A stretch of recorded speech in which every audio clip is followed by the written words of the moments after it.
Hey everybody, this is Perch. This is kind of a curious email. I'll say off the up. I'll say on the jump. Whenever I read mails in kind of this vein, there's some speculation that's just trolling. I don't think so. I actually think this person's got a point of view. Probably doesn't align with me, or maybe some of you. But I think is respectful, kind. I don't think there's any kind of weird trolling, challenging going on. But let's get into it a little bit. And let's get to the deeper part of this question, because it'd be easy to just joke around with that. And I don't worry, I'll joke around with it some, but we'll try and get to the deeper question. So here goes. It says, "Hello, Perch. Fan of your show, particularly the parts where you're talking about older comics, sales numbers, etc. Much less a fan of the culture war aspects, but you do you. Thank you. Fair enough. My question for you is on the changing roles of superheroes. If you look at superhero comics from the 30s and 40s, and then the 70s and 80s, and today, you see distinct changes in how these superheroes operate. Original Superman and Batman were more murderous, enjoyed violence, and had a very different approach to being heroic. Meanwhile, the Golden Age and Silver Age leaned in much more to the idea of a superhero as an archetype for values, for values, virtue, and in some cases, masculinity. It's this last aspect that I'm curious to get your opinion on. One thing that has been true, even if people don't like to admit it, is that superhero comics have displayed the ideal male. You could, for instance, you could argue it also displayed the ideal female, but we're going to focus on the men for now. Okay. By focusing on the ideal male, it generated what a superhero should be. Superman is the archetype for masculinity and superhero virtue. But in 2025, are those masculine values still the same? As I'm sure you're aware of, there are a lot of debates about what makes up a man, quote, manly man, and the way people perceive masculinity is different. Back in the 70s and 80s, men didn't hug. Today they do. I don't know if you've noticed the latest TikTok trend of NFL athletes calling each other to wish their teammates good night. All of this challenges the previous masculine loner ideal that superheroes also employ. I'll touch on your favorite topic. I'll touch on your favorite topic here at the end. Spider-Man as a stoic hero who can't be married is an older ideal. Spider-Man in 2025 likely should have a relationship and should bend the rules of masculinity to be more warm, cuddling, and caring, which would likely make the case for him being married. Got to wrap my head around that one. What say you? Is it time for the masculine ideal of superheroes to change? Okay.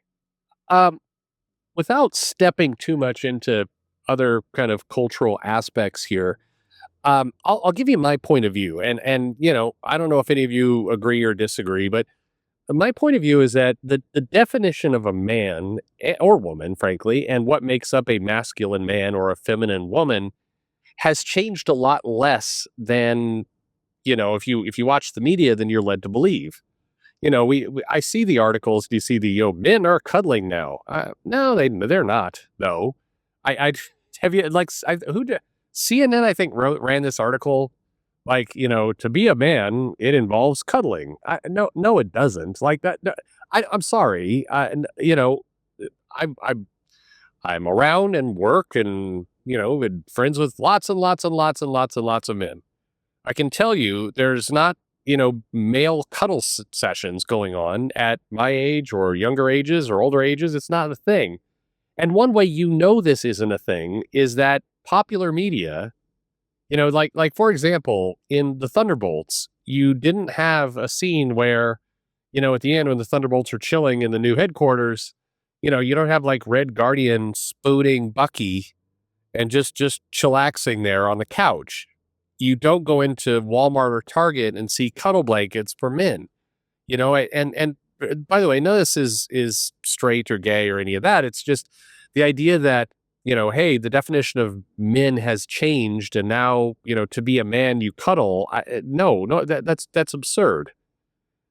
Um, Likewise, for it, you didn't talk about women, but same thing with women. There aren't like, yes, things have evolved. If you're talking about like the 1800s, and women are, that the entire purpose of their career was to stay home, and make babies, and now it's like women can wear pants now.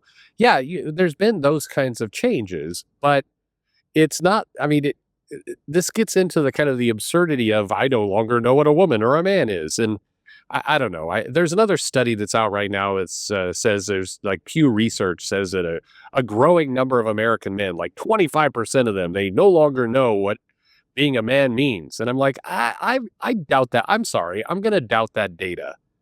I just do. I don't think there's this massive confusion out in the world of like I have no idea who I am. I mean, yeah, as a teenager, you're not sure kind of where you fit in the world and kind of where you belong. And for some people, you go through that again during a midlife crisis. But it's not like, man, like I don't know what it takes to be a man. These are not like earth shattering, despairing questions people have. It's a very exciting headline for the media because it's so stupid and absurd that people are like, I gotta click on this to see what the fuck this guy's talking about. That's what's going on. Bringing it back to comics. Um, and so, you know, I do think there's an interesting argument to be had because you make a really good point. If you look at the 30s and the 40s and you look at Superman and Batman and how they talked and other things, like Superman spanking Catwoman and, or sorry, Batman spanking Catwoman, and Superman's like flying around, like dropping people into acid. And he did do this.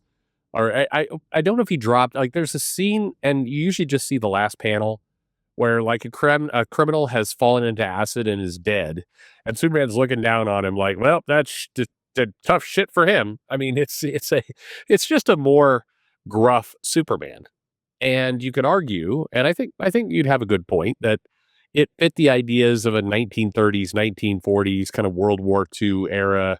Man's like, I choose cigars and then spit them out, and kind of this burly kind of behavior. I think that's totally. Um, and then if you get into the 50s and 60s, the world's not at war. You have a different, you have different smaller wars. You have different, you have prosperity in the U.S. You have, you're out of the Great Depression now, and you're into other things. The rise of media, and so the perception of these characters changes, and they've changed with it. But I don't think that has much to do with necessarily they're changing because the definition of a man or a woman is changing. It's changing because the times are changing. It's like Reed Richards in the 60s in Fantastic Four is a very different Reed Richards than the one that was in the 80s and then the 90s and then the 2000s and so on. It is become more contemporary. It's different. There were scenes in the original Fantastic Four where Sue Storm is like, I'm going to make cookies for the boys. And then it's like, that's why we keep you around here, Sue, because you give us a little smile by wearing that skin-tight outfit, shaking your tits around. They didn't say that part, but that's what that always cracks me up. There's these scenes in the old Fantastic Four comics. They're like, we like having a woman around here. It gives the men a boost. It's like, you mean a boner. That's what you mean. That's what you mean. Anyway. And, if you look at Fantastic Four, even, during the 80s or, Hickman's run on it, Sue Storm's not baking cookies and, trying to give a boost to the boys. But I don't think this is a big, I mean, this is where I think I could really argue with somebody over it. I don't think this is as much about like, hey, we're recognizing that women are changing as much as it is, times are changing. The media we consume is different. What worked in Gone with the Wind is not what you get in 2025. There's a difference to all of this in the clothes that are worn and the style of what's shot and the way people talk and in everything. And so I think that's really what's changing. I don't think that comics needs a big reevaluation of what is masculine. I also would say I don't buy the argument, and this is again another point that probably is a big argument. I don't buy the argument that um, the ideal superhero is about an ideal male. What I mean by that is the superhero fantasy is it's a it's a fantasy. It's a guy with, or woman or whatever, with powers flying through the air doing things that common people can't do. And that's what the superhero genre really is. I don't believe that people are picking up Superman going, I need to see what a real man looks like. Yeah, this is a real man flying around. This is a man. I don't think the audience is thinking that way. I think the audience is picking it up going, this is a guy who can fly and blow up planets with his, with his farts or whatever. That like that they're not doing it. But I mean the escapist fantasy is in the powers and the science fiction of it all, and the beyond, the ordinary. That's what superhero things are. It's not to. It's not like going and admiring a statue of a Greek god and going, "Fuck, this guy is cut. This is a man." I just I don't know. I'll tell you, as a retailer for many years, I never had anybody come into the shop and go, "I'm looking for a comic book with a man." Like a real man. I want to read something that confirms what a man is. Like that, nobody did that.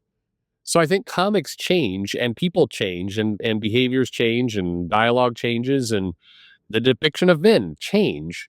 But I don't think it's a twist on what it means to be a man. I think it's purely just a result of, the times. Just like music taste change, just like everything changes. That's really what's going on. Um, and no, I don't think men are not. I do a hard pushback against the idea that we have a society right now that men are just confused over what it was. Yeah, what is another article I saw lately? It's like it's okay to have friends. Men, the definition of masculinity has changed, and now men can have friends. It's like what? I'm sorry. Did I miss that? Were men not supposed to have friends? I've had friends since I was a child. I've always had friends. I think there's an entire expression "bros before hoes" that applies here. Men have had friends. The idea, like, well, now that men can have friends again, it means that I just it makes me wonder that the people who are thinking this way and writing articles like this, or do they are like, do you live around people? Do you go out? Do you have friends? Are you imagining that there's just like guys are just walking around like the Marlboro Man, and they're like they have their cowboy hat and their jeans, and they're like walking out on the dusty trail alone. They have only themselves for company. They don't need no one else, no men, no women, maybe a dog. I mean, if it's a manly kind of dog, then yeah, like a dog that definitely a dog that hasn't had his balls cut, just a real manly dog. This man walking around with his cowboy hat and his cigarette kind of loosely hanging out his mouth, and he needs nobody. He's a loner. He does what he needs to do to survive in the world. This man, like that, that's not how men are. I mean, that's not. I don't know.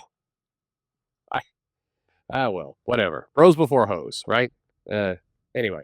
So what about all of you? You're listening to this. I guess what's the question being asked? I guess the question asked is, do characters change? And the answer is yes. Do superheroes, irrevocably or intrinsically? That's what I was looking for. Do they intrinsically tie to idealized versions of masculinity? Is that what superheroes are, more than anything else? No, I say no. I don't know. Somebody's got to come in here. Why aren't there fat superheroes? I'm like, Faith. What about that man, huh? It's a woman. It looks like a man. No, I'm kidding. But anyway, I'm not sure what exactly was being asked there, but I hope I answered it. So, how about you, audience? What do you think? For whatever that question was. Thanks for listening.